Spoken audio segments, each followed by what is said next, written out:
What does a song weigh? Asks Carlos Drummond de Andrade, the most revered Brazilian poet of the 20th century. What do vision and experience weigh?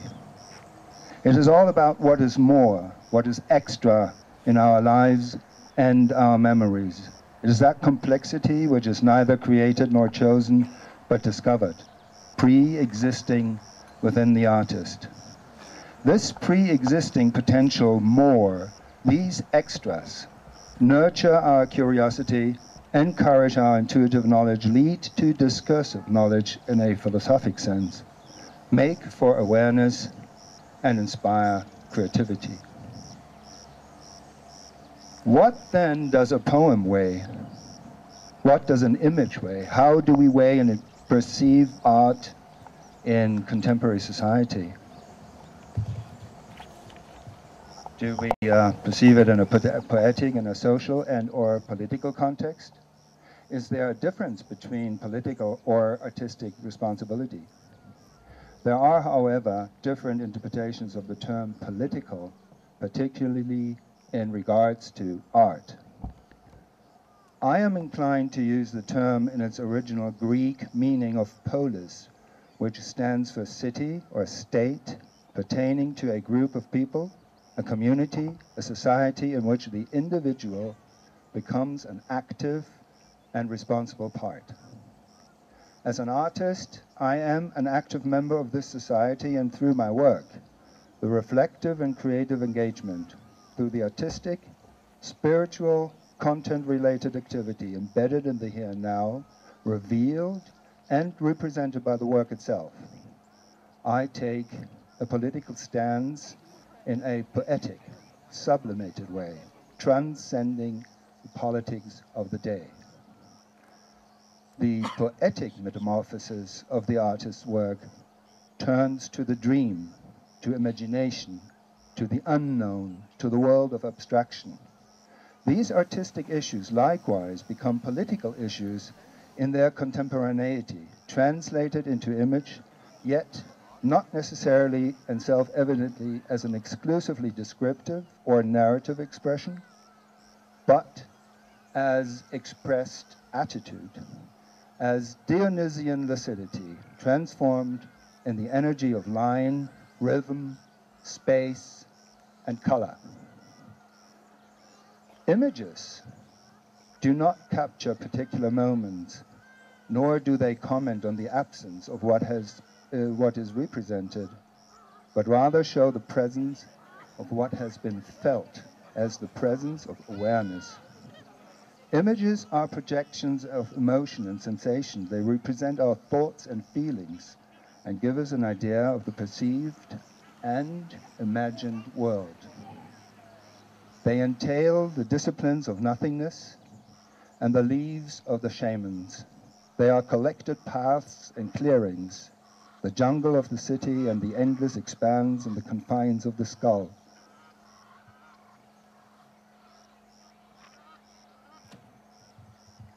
They form the space between eye and hand, represent the body between sleep and sleep. Our work is based on reason and passion, which expresses themselves in imaginative energy and intuitive intelligence, both playing an essential part in the creative act of perceiving reality. And as the creative act needs both preserving strength and the emotional freedom of the imagination, these qualities cross and overlap each other in their absoluteness. They weave a constantly changing fabric, and it is from this fabric that the work finally evolves. It is this magic fabric, to say it with Lebo's words, that keep us wild, feral, and intelligent, naughty and benevolent. Every work of art, every poem, establishes between itself and its given reality an essential space between, which stands for what remains unsaid. It is an expression of veiling and unveiling, of simultaneously eluding, yet never fully exposing, focusing on attention and consciousness. Can you fill the space between the leaves with words that resemble the wind, which makes them quiver and bend and dance and return? Flip the sounds and the here and now, lift them, draw the line of the voices that whisper and scream,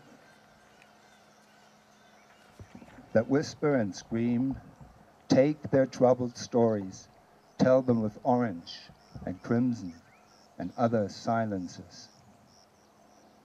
In our many conversations, we have flipped the words and their meanings. We have begun to undo their boundaries, have enabled ideas to converse and establish a poetic energy between the word as image and the image as language. We become aware, as Pitika has so sensitively remarked, of the other side of things, the essential other as the unknown, the unconventional, the foreign, a reflection on sameness and difference. We have embarked upon a journey which has barely begun, yet has led to meet us here today to exchange the gifts of our work and to realize what Simonides of Chaos, the great lyric poet, understood when he wrote, "The poem is a speaking image, and the image should be silent poetry." I'm delighted to welcome Lebogang, Mashile, and Pitika Ntuli to this stage, where the poems may now unfold their speaking images, performed in the beautiful South African tradition of the spoken word, the true heartbeat of your nation, bearing in mind yet another remarkable poet's awareness, namely that of Emily Dickinson's, which may read like an instruction for every one of us at any time.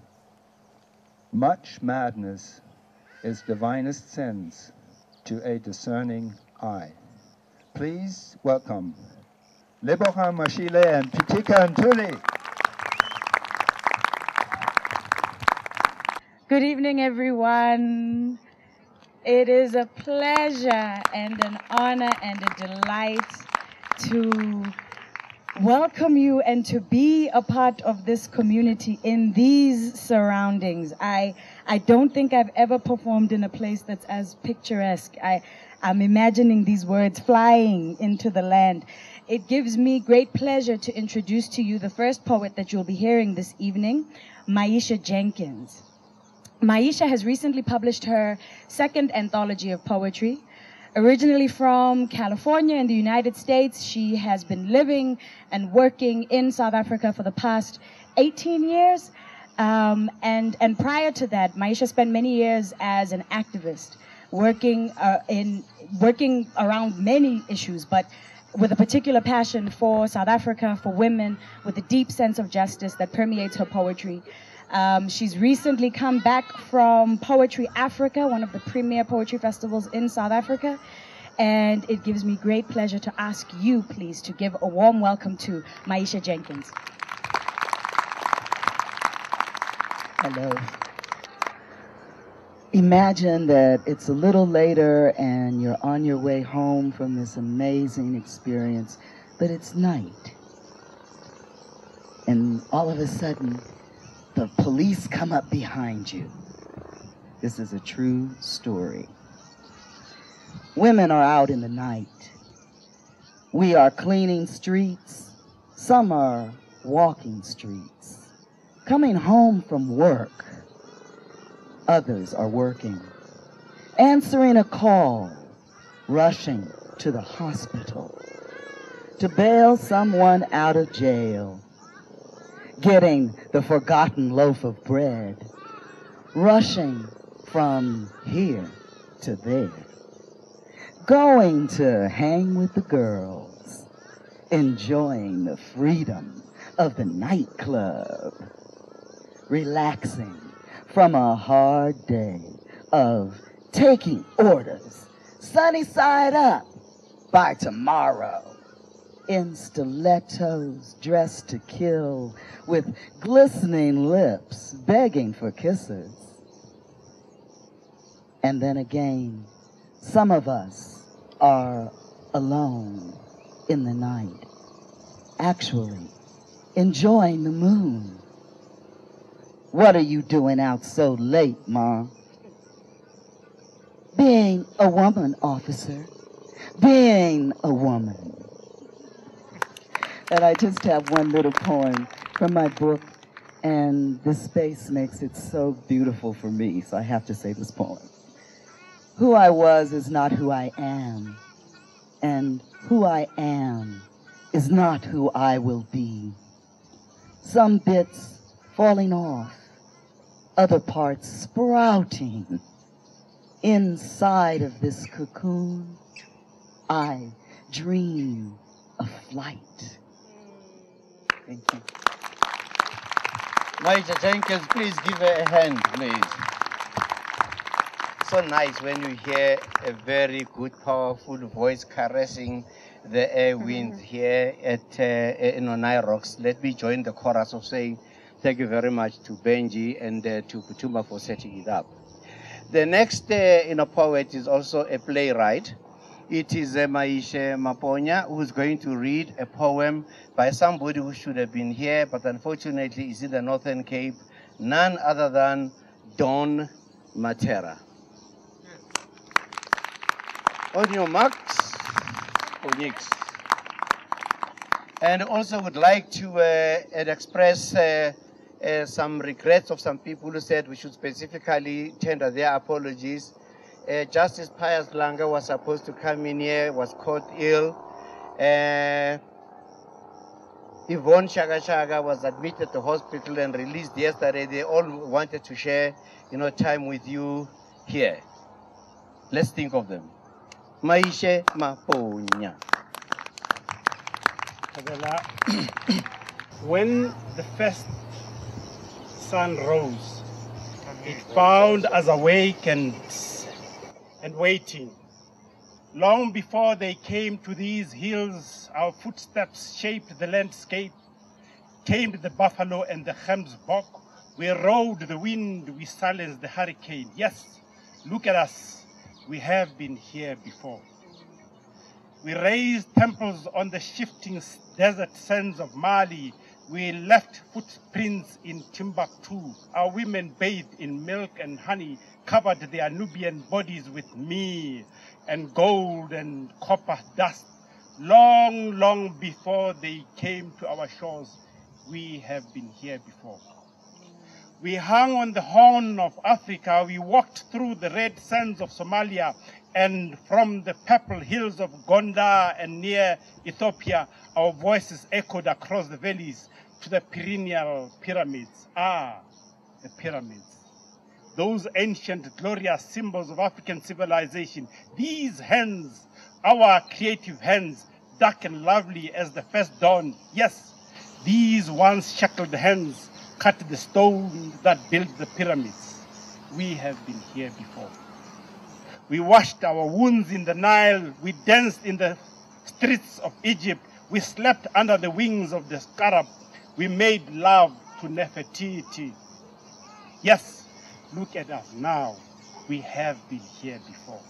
Our eyes were stuck black stars, raging in the night tempests of rebellion ancient as life. Long before the snake came to our children in the garden, we looked at God and we saw our image in his eyes.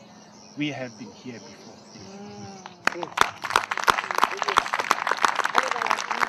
Thank you.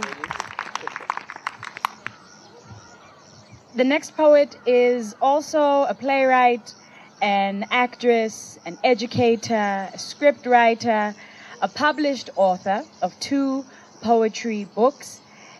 It gives me enormous pleasure to invite to the stage Philippa de Villiers.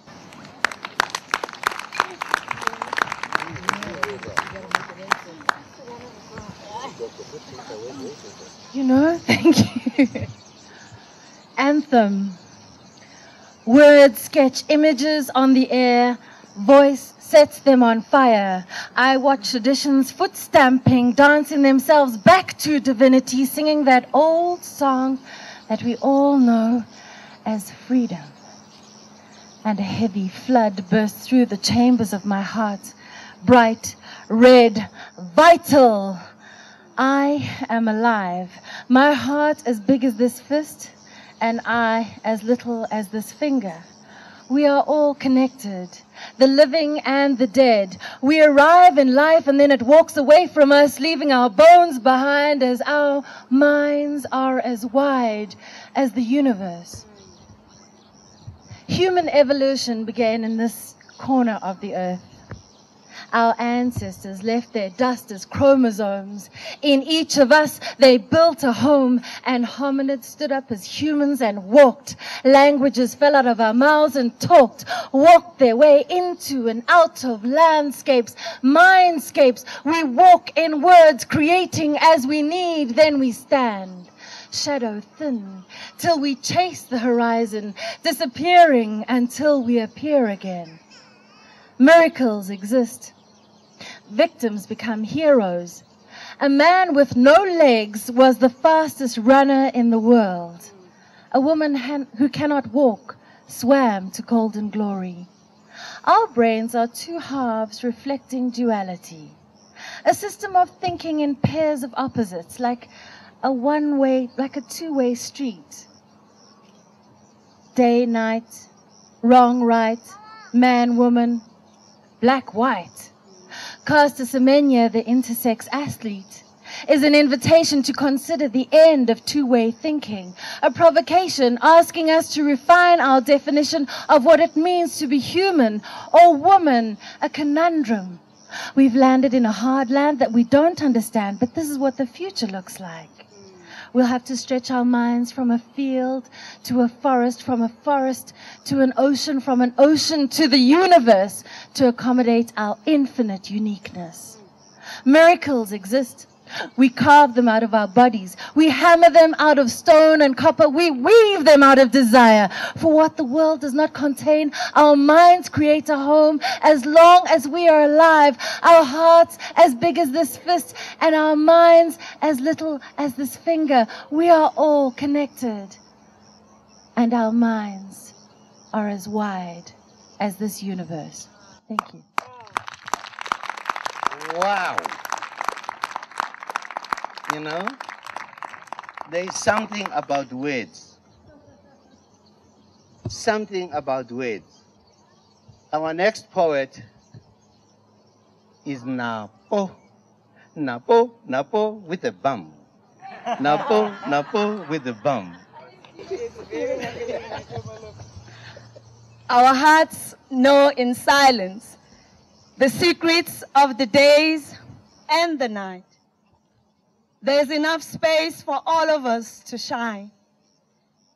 For me to take a stand. For you to make that first step. For him to finish his lines. For her to run the race. But for all of us to dance in flames with the stars. So do not shut your temple doors. For whatever you seek, seeks you. Do not shut your temple doors, for whatever you want, wants you. Do not shut your temple doors, for whatever you know, knows you. We are springs of fire, and our dreams lie in the soft arms of life. Sometimes we hear God coming without bells. Our ears thirst for the sound of our future, to know the words we've known in thought. And though at times our beauty is found in soul magazines, the trees and the flowers of the universe applaud us, making our voices to unlock windows of the sunset.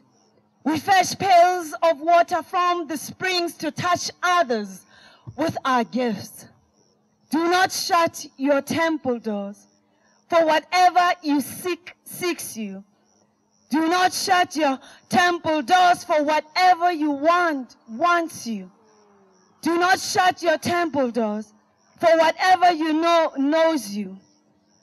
Our truest being is safeguarded by light.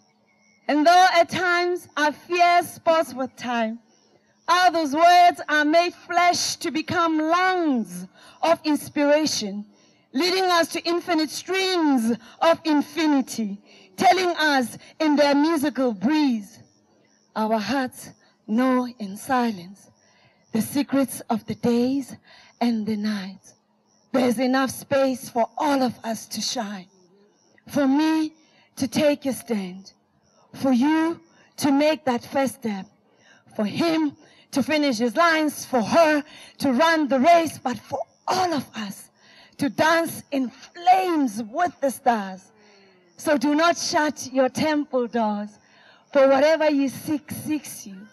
Do not shut your temple doors, for whatever you want, wants you. Do not shut your temple doors, for whatever you know, knows you. There's enough space for all of us to shine. Thank you.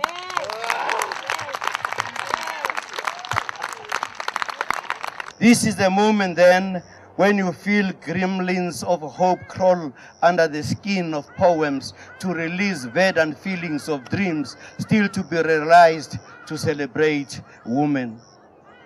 Yes, Lebo will kiss you one by one to change the reality you see. You will dream poems in the basilicas of tomorrows of your new beginnings. Now I know where to find the elusive God. Listen between the words in the vibrant poems of Lebo, poems without language. Ask Ogun or Shango, touch Yemaya to witness. If we look alike, I look like Escobar. Within the syncopated music of oneness in the exile, whose border encloses us within the womb of a new day, here at the edge where beginnings meet and where ends meet, where forgotten memories return, then we realize you and us are one. Medellin is the womb of our birth as we trace birthmarks of poems in the pregnant moments of possibilities for you, Lebo.